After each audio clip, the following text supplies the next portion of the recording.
नमस्कृत्य नरं चैव नरोत्तमं देवीं सरस्वतीं व्यासं ततो जयमुदीरयेत्। नमोऽस्तु ते व्यास विशालबुद्धे फुल्लारविन्दायतपत्रनेत्र येन त्वया भारततैलपूर्णः प्रज्वालितो ज्ञानमयः प्रदीपः प्रपन्नपारिजाताय तोत्रवैत्रैकपाणये ज्ञानमुद्राय कृष्णाय गीतामृतदुहे नमः। वसुदेवसुतं देवं कंसचाणूरमर्दनं देवकी परमानन्दं कृष्णं वन्दे जगद्गुरुम्। मूकं करोति वाचालं पङ्गुं लङ्घयते गिरिं यत्कृपातमहं वन्दे परमानन्दमाधवम्। लेत सदा सुधि दीन की सहज दया के धाम, जननी जनक राजेश के प्रभु श्री सीताराम। आज महाभारत के इस कथानक में हम लोग मानधाता जी की उत्पत्ति और उनका संक्षिप्त चरित्र के बारे में जानेंगे।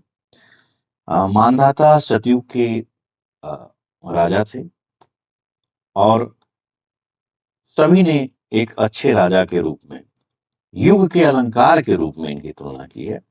भोज प्रबंध में तो इनके बारे में लिखा गया है कि मानधाता च महीपति कृतियुगालंकार भूतो गतः सेतुर्येन महोदधो विरचितः क्वाशो दशास्यांतकः अन्ये चापि युधिष्ठिरः प्रभृतयो याता दिवं भूपते नैकेनापि समं गता वसुमती मुंजत्वया यास्यति। ये भोज प्रबंध नामक ग्रंथ में लिखा हुआ है, राजा भोज और मुंज की कथा है। तो इस संदर्भ में लिखा हुआ है कि हे मुंज, यह पृथ्वी मानधाता जैसे राजा के साथ नहीं गई जो अपने युग के अलंकार थे। यह पृथ्वी राम के साथ नहीं गई जिन्होंने उदधि पर, समुद्र पर पुल बना दिया। इसके अलावा युधिष्ठिर इत्यादि जैसे बहुत से राजा हुए, उनके साथ भी ये पृथ्वी नहीं गई। ऐसा लगता है कि यह तुम्हारे साथ ही जाएगी। तो सोचिए कि मानधाता की तुलना भगवान राम से की गई है और युधिष्ठिर को इत्यादि में गिना गया है। ऐसे राजा थे मानधाता। तो इनका चरित्र है षड्विंशत्यधिक शततमोऽध्याय, राजा मानधाता की उत्पत्ति और संक्षिप्त चरित्र। युधिष्ठिर उवाच, मानधाता राजशार्दूलस्त्रिषु विस्तृतः कथं जातो महाब्रह्मन् यौवनाश्वो नृपोत्तमः। युधिष्ठिर ने पूछा, ब्राह्मण श्रेष्ठ युवनाश्व के पुत्र नृप श्रेष्ठ मानधाता तीनों लोकों में विख्यात थे, उनकी उत्पत्ति किस प्रकार हुई थी। कथं चैनां परां काष्ठां प्राप्तवानमितद्युते यस्य लोकास्त्रयो वश्या विष्णोरेव महात्मनः। अमित तेजस्वी मानधाता ने यह सर्वोच्च स्थिति कैसे प्राप्त कर ली थी। सुना है परमात्मा विष्णु के समान महाराज मानधाता के वश में तीनों लोग थे। एतदीक्षाम्यहं श्रोतुं चरितं तस्य धीमतः सत्यकीर्तेर्हि मानधातुः कथ्यमानं त्वया नघ। यथा मानधातृशब्दश्च तस्य शक्र समुद्यते जन्मचाप्रतिवीर्यस्य कुशलो ह्यसि भाषितुम्। निष्पाप महर्षि, मैं आपके मुख से उन सत्य कीर्ति एवं बुद्धिमान राजा मानधाता का वह सब चरित्र सुनना चाहता हूँ। इंद्र के समान तेजस्वी परम अनुपम पराक्रमी उन नरेश का मानधाता नाम कैसे हुआ और उनके जन्म का वृतांत क्या है, बताइए, क्योंकि आप ये सब बताने में कुशल हैं। लोमशुवाच, शृण्वस्वावहितो राजन् राज्ञस्तस्य महात्मनः यथा मानधातृशब्दो वै लोकेषु परिगीयते। लोमश जी ने कहा, राजन, लोक में उन महामना नरेश का मानधाता नाम कैसे प्रचलित हुआ, यह बतलाता हूँ, ध्यान देकर सुनो। इक्ष्वाकुवंश प्रभवो युवनाश्वो महीपति सोयजत् पृथिवीपाल क्रतुभिर्भूरि दक्षिणैः इक्ष्वाकु वंश में योनाश्व नाम से प्रसिद्ध एक राजा हो गए हैं। भूपाल योनाश्व ने प्रचुर दक्षिणा वाले बहुत से यज्ञों का अनुष्ठान किया। भगवान राम भी इक्ष्वाकु वंश में ही उत्पन्न हुए थे। अश्वमेध सहस्रम च प्राप्य धर्म भृतांबर अन्यैश्च क्रतुभिर्मुख्यैर्यजयत् स्वाप्त दक्षिणै। वे धर्मात्माओं में श्रेष्ठ थे। उन्होंने 1,000 अश्वमेध यज्ञ पूर्ण करके बहुत दक्षिणा के साथ दूसरे दूसरे श्रेष्ठ यज्ञों द्वारा भी भगवान की आराधना की।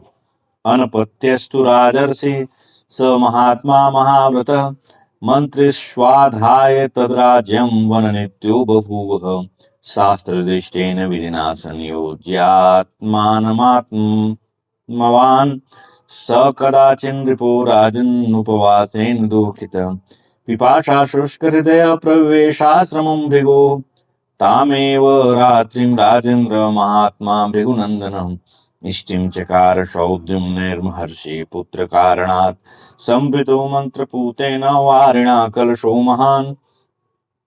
वे महामना राजर्षि महान व्रत का पालन करने वाले थे, तो भी उनकी कोई संतान नहीं हुई। तब वे मनस्वी नरेश राज्य का भार मंत्रियों पर रखकर शास्त्रीय वेद के अनुसार अपने आप को परमात्मा चिंतन में लगाकर सदा वन में ही रहने लगे। एक दिन की बात है, राजा योनाश उपवास के कारण दुखित हो गए। प्यास से उनका हृदय सूखने लगा। उन्होंने जल पीने की इच्छा से रात के समय महर्षि भृगु के आश्रम में प्रवेश किया। राजेंद्र उसी रात में महात्मा भृगुनंदन महर्षि च्यवन ने शुद्युम्न कुमार योनाश को पुत्र की प्राप्ति कराने के लिए एक इष्टि की थी। उस इष्टि के समय महर्षि ने मंत्रपूत जल से एक बहुत बड़े कलश को भर कर रख दिया था। तत्रातिष्ठत राजेंद्र पूर्वमेव समाहित यत्प्राश्य प्रसवेत् तस्य पत्नी शक्रशमं श्रुतम्। महाराज, वह कलश का जल पहले से ही आश्रम के भीतर इस उद्देश्य से रखा गया था कि उसे पीकर राजा योनाश्व की पत्नी इंद्र के समान शक्तिशाली पुत्र को जन्म दे सके। तम न्यस्य विद्यां कलशं शुशुपुस्ते महर्षय रात्रिर्जागरणात् श्रान्तान् सौद्युम्ने शमतीत्यतान्। उस कलश को वेदी पर रखकर सभी महर्षि सो गए थे। रात में देर तक जगने के कारण वे सब के सब थके हुए थे। योनाश उन्हें लांग कर आगे बढ़ गए। शुष्क कंठ पिपासार्थ पानीयार्थी भृशं नृप तम प्रविश्याश्रमं शांत पानीयं शोभ्य याचत। वे प्यास से पीड़ित थे। उनका कंठ सूख गया था। पानी पीने की अत्यंत अभिलाषा से वे उस आश्रम के भीतर गए और शांत भाव से जल के लिए याचना करने लगे। तस्य श्रान्तस्य शुष्केण कंठेन क्रोशस्तदा नाश्रौसीत् कश्चन तदा शकुने दिवभाषत। राजा थक कर सूखे कंठ से पानी के लिए चिल्ला रहे थे, परंतु उस समय चेंचे करने वाले पक्षी की भांति उनकी चीख पुकार कोई भी न सुन सका। ततस्तं कलशं दृष्ट्वा जलपूर्णं सपार्थिव अभ्यद्रवत वेगेन पीत्वा चाम्भो व्यवासृजत। तदनंतर जल से भरे हुए पूर्वोक्त कलश पर उनकी दृष्टि पड़ी। देखते ही वे बड़े वेग से उसकी ओर दौड़े और इच्छानुसार पीकर उन्होंने बचे हुए जल को वहीं गिरा दिया। सपीत्वा शीतलं तोयं पिपासार्तो महीपति निर्वाणमगमद्धीमान् शुशुकी चाभवत् तदा। राजा योनाश प्यास से बड़ा कष्ट पा रहे थे। वह शीतल जल पीकर उन्हें बड़ी शांति मिली। वे बुद्धिमान नरेश उस समय जल पीने से बहुत सुखी हुए। ततस्ते प्रत्यबुध्यन्त मुनयः शतपोधनाः निस्तोयं तं च कलशं ददृशुः सर्व एव ते। तत्पश्चात तपोधन च्यवन मुनि के सहित सब मुनि जाग उठे। उन सब ने उस कलश को जल से शून्य देखा। कस्य कर्मेदमिति मे ते परिपृच्छन् समागताः युवनाश्वो ममेत्येवं सत्यं श्रमविपद्यत। फिर तो वे सब एकत्र हो गए और एक दूसरे से पूछने लगे, यह किसका कर्म है? योनाश्व ने सामने आकर कहा, यह मेरा ही कर्म है। इस प्रकार उन्होंने सत्य को स्वीकार कर लिया। न युक्तमिति तं प्राह भगवान भार्गवस्तदा सुतार्थं स्थापिता ह्या पस्तपसा चैव संभृता मया ह्यत्राहितं ब्रह्म तप आस्थाय दारुणं पुत्रार्थम तव राजर्षे महाबल पराक्रम। तब भगवान च्यवन ने कहा, महान बल और पराक्रम से संपन्न महर्षि योनाश्व, यह तुमने ठीक नहीं किया। इस कलश में मैंने तुम्हें ही पुत्र प्रदान करने के लिए तपस्या से संस्कार युक्त किया हुआ जल रखा था और कठोर तपस्या करके उसमें ब्रह्म तेज की स्थापना की थी। महाबलो महावीर्यस्तपोबल समन्वित यह शक्रमपि वीर्येण गमयेत् यमसाधनम् अनेन विधिना राजन्मये तदुपपादितम् अभक्षणम् त्वया राजन न युक्तम कृतमद्य वै। राजन, उक्त विधि से इस कलश को मैंने ऐसा शक्ति संपन्न कर दिया था कि इसको पीने से एक महाबली महापराक्रमी और तपोबल संपन्न पुत्र उत्पन्न हो, जो अपने बल पराक्रम से देवराज इंद्र को भी यमलोक पहुंचा सके। उसी जल को तुमने आज पी लिया, यह अच्छा नहीं किया। न त्वद्य शक्यमस्माभिरेतत् कर्तुमतोऽन्यथा नूनं दैवकृतं ह्येतद् यदेवं कृतवानसि। अब हम लोग इसके प्रभाव को टालने या बदलने में असमर्थ हैं। तुमने जो ऐसा कार्य कर डाला है, इसमें निश्चय ही दैव की प्रेरणा है।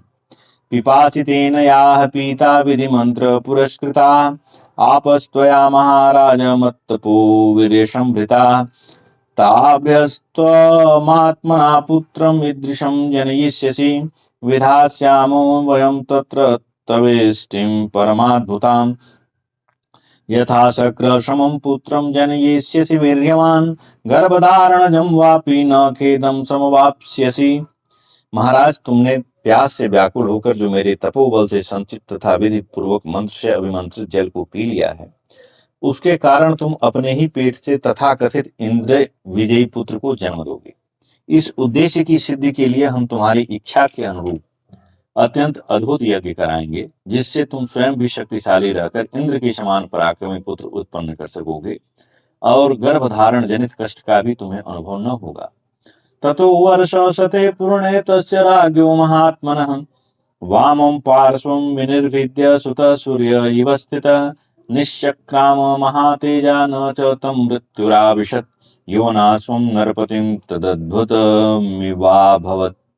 तदनंतर पूरे 100 वर्ष बीतने पर उन महात्मा राजा युवनाश्व की बाईं कोख फाड़कर एक सूर्य के समान महातेजस्वी बालक बाहर निकला तथा राजा की मृत्यु भी नहीं हुई। यह अद्भुत सी बात हुई। तथा शक्रो महातेजास्तं ददृशुक्रूरूपागमत् ततो देवा महेंद्रम तम पृच्छन् धास्यतीति किम्। तत्पश्चात महातेजस्वी इंद्र उस बालक को देखने के लिए वहां आए। उस समय देवताओं ने महेंद्र से पूछा, यह बालक क्या पिएगा? प्रदेशिनीं ततोऽस्यास्य शक्र समभिषन्दधे मामयं धास्यतीत्येवं भासिते चैव वज्रिणा मान्धातेति च नामास्य चक्रुषेन्द्रादिवौकश प्रदेशिनीं शक्रदत्तामास्वाद्य स शिशुस्तदा अवर्धत महातेजा किष्कुं राजंस्त्रयोदश। तब इंद्र ने अपनी तर्जनी अंगुली बालक के मुंह में डाल दी और कहा, माम अयम धाता, अर्थात यह मुझे ही पिएगा। वज्रधारी इंद्र के ऐसा कहने पर इंद्र आदि सब देवताओं ने मिलकर उस बालक का नाम मानधाता रख दिया। राजन, इंद्र की दी हुई प्रदेशनी अर्थात तर्जनी अंगुली का रसास्वादन करके वह महा तेजस्वी शिशु 13 बित्ता बढ़ गया। वेदास्तं स धनुर्वेदा दिव्यानि अस्त्राणि चेश्वरम् उपतस्थुर्महाराज ध्यातमात्रस्य सर्वश। महाराज, उस समय शक्तिशाली मानधाता के चिंतन करने मात्र से ही धनुर्वेद सहित संपूर्ण वेद और दिव्य अस्त्र ईश्वर की कृपा से उपस्थित हो गए। आजगमं नाम धनुषरा शृंगोन्भवाश्च ये अभेद्यं कवचम चैव सद्यस्तमुपशिश्रियुः। आजगव नामक धनुष, शींग के बने हुए बाण, अभेद्य कवच सभी तत्काल उसकी सेवा में आ गए। शोभिषिक्तो मघवता स्वयं शक्रेण भारत धर्मेण व्यजयल्लोकांस्त्रीन् विष्णुरिव विक्रमैः। भारत, साक्षात देवराज इंद्र ने मानधाता का राज्याभिषेक किया। भगवान विष्णु ने जैसे 3 भुगों द्वारा त्रिलोकी को नाप लिया था, उसी प्रकार मानधाता ने भी धर्म के द्वारा तीनों लोकों को जीत लिया। तस्या प्रतिहतं चक्रम प्रावर्तत महात्मनः रत्नानि चैव राजर्षिं स्वयमेवोपतस्थिरे। उन महात्मा नरेश का शासन चक्र सर्वत्र बेरोक टोक चलने लगा। सारे रत्न राजर्षि मानधाता के यहाँ स्वयं उपस्थित हो जाते थे। तस्यैवं वसु संपूर्णा वसुधा वसुधाधिप तेनिष्टं विविधैर्यज्ञैर्बहुभिः स्वाप्त दक्षिणै। युधिष्ठिर इस प्रकार उनके लिए यह सारी पृथ्वी धन रत्नों से परिपूर्ण थी। उन्होंने पर्याप्त दक्षिणा वाले नाना प्रकार के बहुसंख्यक यज्ञों द्वारा भगवान की समाराधना की। चित चैत्यो महातेजा धर्मान् प्राप्य च पुष्कलान् शक्रस्यार्धासनं राजन् लब्धवानमितद्युतिः। राजन महातेजस्वी एवं परम कांतिमान राजा मानधाता ने यज्ञ मंडपों का निर्माण करके पर्याप्त धर्म का संपादन किया और उसी के फल से स्वर्गलोक में इंद्र का आधा सिंहासन प्राप्त कर लिया। एकाहात पृथ्वी तेन धर्म नित्येन धीमता विजिता शासना देव स रत्नाकर पत्तना। उन धर्मपरायण बुद्धिमान नरेश ने केवल शासन मात्र से एक ही दिन में समुद्र खान और नगरों सहित सारी पृथ्वी पर विजय प्राप्त कर ली। तस्य चैत्यैर्महाराज क्रतूनां दक्षिणावतां चतुरंता मही व्याप्ता नासीत किंचिदनावृतम्। महाराज उनके दक्षिणा युक्त यज्ञों के चैत्यों अर्थात यज्ञ मंडपों से चारों ओर पृथ्वी भर गई थी। कहीं कोई भी स्थान ऐसा नहीं था जो उनके यज्ञ मंडपों से घिरा न हो। तेन पद्म सहस्राणि गवां दश महात्मना ब्राह्मणानां महाराज दत्तानीति प्रचक्षते। महाराज महात्मा राजा मानधाता ने 10,000 पद्म गौएं ब्राह्मणों को दान में दी थी, ऐसा जानकार लोग कहते हैं। पद्म आप जानते ही हैं कि इकाई दहाई सैकड़ा हजार 10,000 लाख 10 लाख करोड़ 10 करोड़ अरब 10 अरब खरब 10 खरब नील 10 नील पद्म 10 पद्म, इस तरह की गणना चलती है। तेन द्वादशवार्षिक्यामनावृष्ट्यां महात्मनावृष्टं सस्य विविध्यर्थं मिशतो वज्रपाणिना।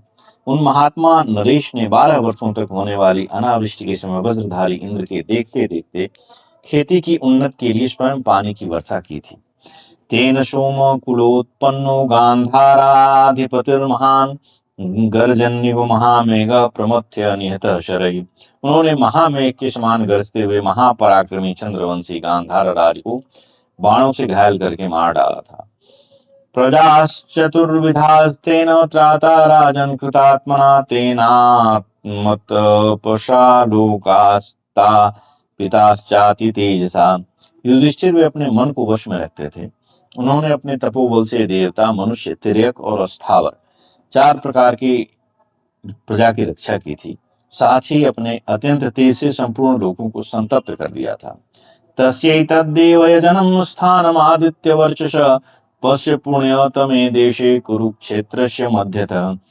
तथा त्वं राजेन्द्र मान्धातेव महीपते धर्मं कृत्वा महीं राजन् रक्षन् स्वर्गलोकमवाप्स्यसि। सूर्य के समान तेजस्वी उन्हीं महाराज मानधाता के देवयज्ञ का यह स्थान है जो कुरुक्षेत्र की सीमा के भीतर परम पवित्र प्रदेश में स्थित है। इसका दर्शन करो। राजेंद्र महाराजा मानधाता की भांति तुम भी धर्म पूर्वक पृथ्वी की रक्षा करते रहने पर अक्षय स्वर्गलोक प्राप्त कर लोगे। एतत्ते सर्वमाख्यातं मानधातुश्चरितं महत् जन्म चाग्र्यं महीपाल यन्मां त्वं परिपृच्छसि।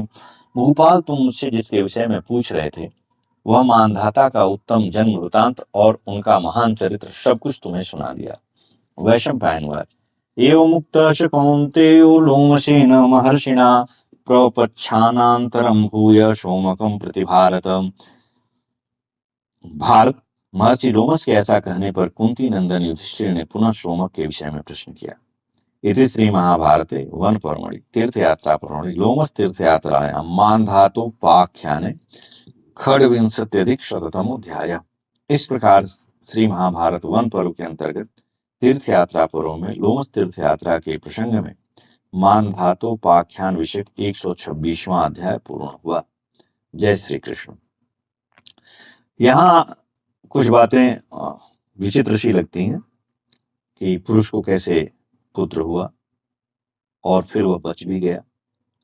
तो ऐसा प्रतीत होता है कि अगर हम आज की तकनीकी दौर को देखें तो निश्चित रूप से भविष्य में जाके इस प्रकार की तकनीकियां आने ही वाली हैं जिनमें कोई भी लिंग गर्भ धारण कर सकेगा और उसके बाद वो संतति उत्पन्न करने के बाद भी स्वस्थ रह सकेगा। और ये जो मानधाता ने जो शिक्षा से वृष्टि किया था, उसके संदर्भ में आप देखते ही रहे कि वैज्ञानिक आज भी कार्बन डाइऑक्साइड के जमाव से जहाँ-तहाँ जब चाहते हैं बारिश कराने का प्रयास करते हैं, कभी सफल भी होते हैं, कभी नहीं होते हैं। तो देखा जाए तो एक तरह से ये हमारे जो ग्रंथ हैं, इसमें विभिन्न प्रकार की प्रविधियों के हिसाब से भी हम इसके बारे में चिंतन कर सकते हैं और धार्मिक कथा के रूप में भी चिंतन कर सकते हैं। जय श्री कृष्ण।